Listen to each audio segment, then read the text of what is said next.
జాతీయ నాయకుల మీద కాదు, ఈ జాతికి స్వాతంత్రం తెచ్చిన నాయకుల మీద కనీసమైన గౌరవం లేని మీకెక్కడిది జాతీయత? నేను అంటున్నా, ఇలా సీరియస్ కామెంట్ చేస్తున్నా. ఈ దేశంలో కాదు, ప్రపంచంలో ఒక 3 జెండర్స్ ఉన్నాయి. ఒకటి మేల్, ఒకటి ఫీమేల్, ఒకటి ఇప్పుడు ట్రాన్స్జెండర్స్. మీరు ఏ జెండరో తెలుసుకోరు. మీలాంటి బూతు భాషను వాడే జాతి ఈ భూగోళంలో లేదు.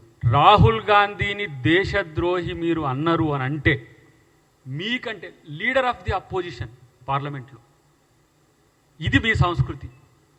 ఎవరన్నా ఆయన కేంద్ర మంత్రి, ఇక్కడ కేంద్ర మంత్రి.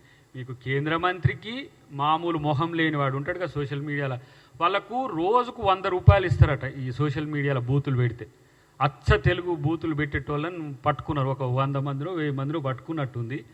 ఇక వాళ్ళు పెట్టే తిట్లు నేను నా పుట్టుకని చదవగలేదు, నేను 50 ఏళ్ళు దాటొస్తున్నా. కానీ ఇలాంటి నీచ నికృష్టమైన పదాలు వాడుకుంటూ మీరు ఇలా మళ్ళీ మాట్లాడతారు పవిత్రులం మేమని చెప్పి. కనీసం గౌరవం లేకున్నా మర్యాదపూర్వకంగా బతకండిరా నాయన. ఏమవుతుందిరా బాబు, మీకు వస్తే నెలకు ఒక 5,000 10,000 రూపాయలు వస్తాయి మీ సిస్టమ్స్ నుంచి పెడితే. దానివల్ల మీ పార్టీకి పోయే పరువు ఏందో మీరేందో తెలుసుకోండి ఫస్ట్. నేను ఎప్పుడో మర్చిపోయినా. చాలామంది మిత్రులు ఈ ట్రోల్స్ మీద చేసినప్పుడు చూస్తే 5-6 సంవత్సరాల నుంచే చూసిన. బీజేపీ వాళ్ళను, మోడీని, అమిత్ షాను ప్రశ్నిస్తే వాళ్ళు దేశద్రోహులు అవుతారు. ఇప్పుడు మా రాహుల్ గాంధీ గారి లెక్క.